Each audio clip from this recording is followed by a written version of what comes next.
This small, bookish fantasy has exploded into a full-blown street festival. And it's not done growing yet. But here's where it gets controversial. Does turning a fictional world into a real-world event enhance the reading experience? Or does it blur the line between narrative and nightlife? The answer, for now, is that Argren Faire is redefining how a book can live in a community beyond the page.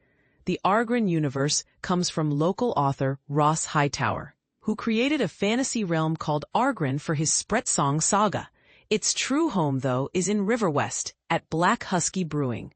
The stories center on the Volan Empire, which has conquered the lands of the peaceful Alios people, and now eyes them with an imperial gaze. Magic and spirit-channeling threads run through these tales, with some elements drawing on Norse myth. An Argren prequel series, Rebels Rising, is co-authored with Hightower's life partner, Deb Heim. Since the first volume, Spirit Sight, hit shelves in 2023, Argren's real-world hub has become Black Husky Brewing. It's where Hightower and Heim host book release events, run a monthly Firkins and fantasy book club, and treat the space as a third place, a welcoming spot to grab a beer and keep weaving new chapters. Tim Eichinger, a brewer and troubadour who runs Black Husky with his wife Tony, has even helped set parts of the Argren saga to music in ballad form. The Unity Awards shines a light on people and organizations that work to make Milwaukee better for everyone. If you know someone who deserves recognition, this is the kind of community effort that often qualifies. A dialogue between the authors and the brew pub sparked the creation of Argren Faire, a Renaissance Faire-style immersion born from the pages of the books. It debuted last year on a Bremen Street block beside the brewery and filled a gap in the calendar between Bristol Renaissance Faire's season wrap and Halloween. Thousands showed up, far surpassing expectations and signaling a strong appetite for a fantasy festival rooted in local life. This year, Argren Faire expands dramatically when it returns on September 13th. It doubles down on its release energy for Osistera, an epic fantasy, the sixth book in what the authors hope will become an 11-book arc, but the event goes well beyond a book launch. Locust Street will close to traffic to host about 60 vendors and a spectrum of activities.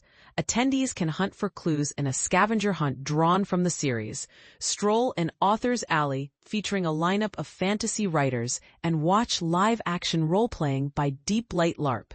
There will be a costume contest, belly dancers and mermaids, music, and a wide array of food vendors, including turkey legs, a Ren Faire staple, plus beer and other refreshments. A beard contest and Admar's Feats of Strength add playful competition, while vendors such as Milwaukee Makerspace offer a forging station and Old Guard Games provides tabletop gaming among many others.